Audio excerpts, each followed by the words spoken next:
Last week, I was feeling really insecure at work. I was overworking myself a lot and feeling really insecure about the work that I was doing, and so it was a bad combination of feelings. A lot of the insecurity, I think, came from being like the social media point person and feeling like my work was not as important as like some of the reporting and actual journalism that I got to do last week, and then also feeling insecure about the journalism I was doing and feeling like I just was not as well versed as some of the other reporters. And this kind of like feeling like self-consciousness kind of carried into the rest of the week and a lot of other aspects of just like my self-image. With like my vlog last week, I didn't like it. I did not like it. There have been a couple times when I've uploaded a video that I wasn't happy with, to push myself to not feel like it has to be perfect. If something isn't perfect, it doesn't mean it's worthless completely. And so like that's what I was doing last week with the video, but I got in my head about it. Also, these videos are not really meant for anything except for me just like documenting, and like some weeks the documentation's gonna be rougher. Anyway, so I hit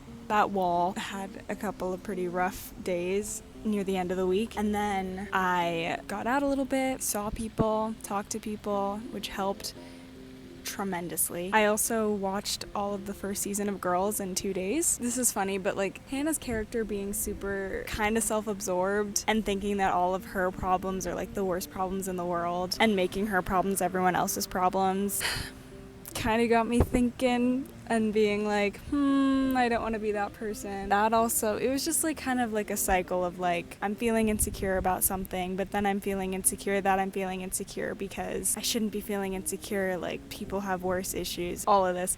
It's fine. I'm fine now. Speaking of girls, this all led me to really be thinking about this Jemima Kirk picture a lot. I think that pretty much sums up the last week of my life. So something positive that came out of this week, really solidifying that I do love writing, and I also liked producing for radio. Writing my first story and tracking it and all that, like that was really fun and such a cool experience, and now I like have that skill. Even if it wasn't perfect, even if I didn't love the final product, like I did it, and it's gonna get better the more that I do it. As much as I talk about, oh my gosh, I love my internship, I love all this experience I'm getting, and I do, and I am so incredibly grateful to have a job at all right now, especially in public media. I have to remember that I am just an intern and this is meant to be an educational experience, so I have to be more patient with myself when it comes to learning and making mistakes. You might love the work, but your company doesn't necessarily love you back. That's just a lesson that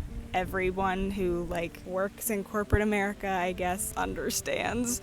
But like for my first office job that I'm really passionate about, it's hard for me to take a step back and be like, okay, when I'm clocked out of work, I'm not thinking about it, or I'm taking my comp hours when I'm amassing them. I was so burnt out at the end of the week. It made me like start to resent going into the office, because I was like, I'm just like putting so much energy in and putting so much pressure on it to be perfect, and it's not. Last thing that I've been thinking about a lot, especially as I've been making these videos, there's like an idea floating around that like I'm cringe but I'm free sentiment, and I was saying this all of last summer to try and get myself over like the fear of posting. I think it's like high-key very self-deprecating, because like the implication is that like you're still embarrassed about whatever it is that you're doing or whatever it is you're creating, giving a disclaimer that like, oh my gosh, like I know this is so cringe, like I know that it's probably so dumb, but like I love it and like I'm so free when I do it. It's like, no, like just do it, and like people, like you can have the thought that it's gonna be because I have the thought constantly that it's cringe, but it's so exhausting. It's so exhausting to like constantly be thinking about that. And also, I don't know, like it's like, and everyone, a lot of people like to document their lives in very different ways. Some people have journals, some people have blogs, some people take pictures, some people, like whatever it is. Honestly, it would be inauthentic for me to not document my life in this way. I feel like this is a whole thing that people talk about a lot. Your fear of cringe is holding you back, whatever. And it's true. Just like stop calling it, like stop labeling yourself as cringe. I don't know. Then you'll actually be free. Just be like, just let yourself be. That's all. With all of this negative Nancy energy going on, I thought I would share some of my favorites from the past couple weeks, because I'm trying to remember that there are really good things happening still around me, even when I get into this like bogged down mindset. All right, category number 1 is movement. I've been running this summer, which I started running in college more. Last summer, I started running outside here, back home. I can't run on a like I will have to probably when I go back to LA because it's too hilly. But you know what? I said the same thing about Concord at the beginning of the summer. I was like, it's too hilly to run around here. I've gotten used to it. And running outside has been so much better and more enjoyable than running on a treadmill. Sub items, my mother's Hokas. That's what I use to run. I desperately need athletic socks because my feet, it's not cute. I do need better running wear, but the shoes are great. So sub item number 2 is other people's running playlists. This is something that I'm still trying to figure out what to listen to. I started silence. Like I would run in silence, which was really good for a little bit. It does get super mind-numbingly boring. So then I went to music. Big fan of Y2K music, also theater music. I think what it is with the Y2K and the theater is that like I know the songs, and so it's like a little bit of like a dance party. The other thing I've been trying is podcasts. They just really slow down my pace, and it has to be a very engrossing podcast, and honestly I'm having some trouble finding. I've listened to a few actually from the radio station that I work at. We have a podcasting unit and I've been listening to those. They're very good, but again, it's like they're not like the conversational like chat casts of people, but then sometimes the chat casts, I can feel my brain rotting when I listen to them. So it's like, so I've just been alternating between music and podcasts, and maybe I need to add silence back in the mix to just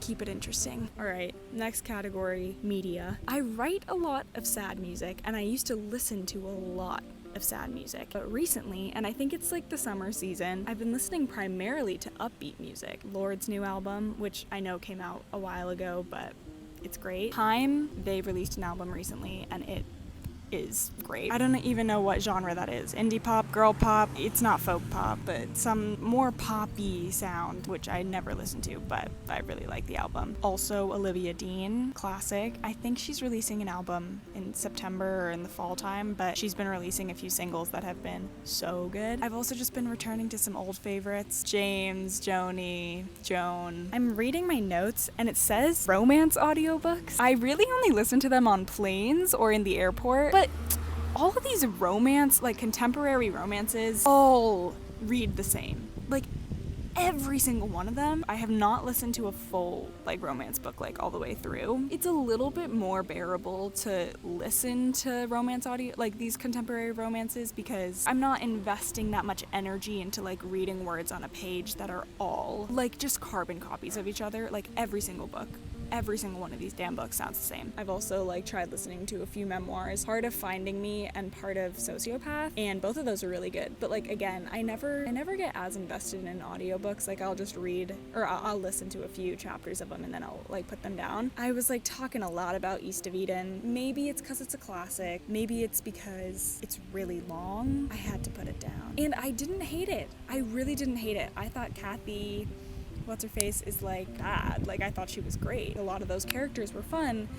It's just like, do I relate to brooding white men on a ranch in the late 1800s, early 1900s? Like I've read Steinbeck before, and life's too short to read like some ass book, so I'm just not gonna read it. I'm sure there are other classics that I will enjoy and that I will read. That one just wasn't for me. So I'm reading The Most Fun We Ever Had. I'm like nervous to say the books that I'm reading because it feels like I have to finish them. But you know what? If I don't like this one either, I'll also put it down. But I like it so far. I started Girls, really like it. The characters are so insufferable, like actually so insufferable, but I like some of them. It's like too fitting for me to watch it right now, like I don't know, at this stage of my life, like it feels like I have to. Another TV note is that when I went to DC, we watched the entire second season of the DCC the DCC show. Like I can't even begin to try and wrap my head around what it's like to be in their shoes, but it was so fascinating to watch. I have a third category here, which is like style. I've just like been forced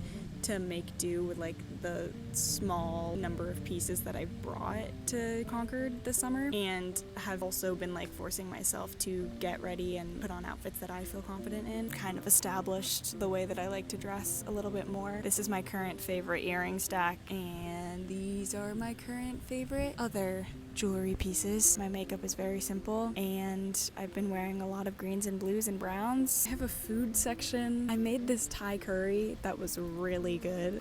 Also, I put mango and blueberries because that is an unbeatable combination. Talking on the phone with friends, penciling it in, like making it a habit. In the past, I've been really bad about calling and even texting too. Forcing myself to call people it's one of my favorite parts of my week now is like I am calling my friends and my family all the time. Taking the action and to put in effort into those relationships has been rewarding for me because I feel really close to the people who I want to feel close to, and like I guess having like more intention behind my relationships has been a nice switch. Taking actions to do things that I actually want to do, and then like trying not to judge myself for them. This like little vlog series that I've done has been great for like my comfortability in front of a camera, and also just like my comfortability speaking my mind. I think in the past I am someone who doesn't have opinions. I have no thoughts, and it's like obviously that's not true. Scared, I guess, to voice them because I'm worried that they won't come across as super insightful, and often they're not. That is perfectly fine. I'm sensitive and I like talk a lot about my emotions, and I am trying to get better at like understanding politics, reading the news, like becoming a more well-rounded person. I value that more than I value people who just like act like they know everything or like genuinely do know everything. It's like, well, okay, then how are you gonna grow? You know what I mean? Don't always say the smartest things. I don't always have the best conversation, but I like to listen to people, and like I like to learn. The more that I align myself with that value of mine, I will be happier. I'm gonna try and have a more positive outlook at work this week. When I leave the office, make sure that the work stays there. Oh, also just being outside. Isn't this a nice change of pace from the car or the room? Sorry, that was so cringe. I'm sorry. Okay, bye.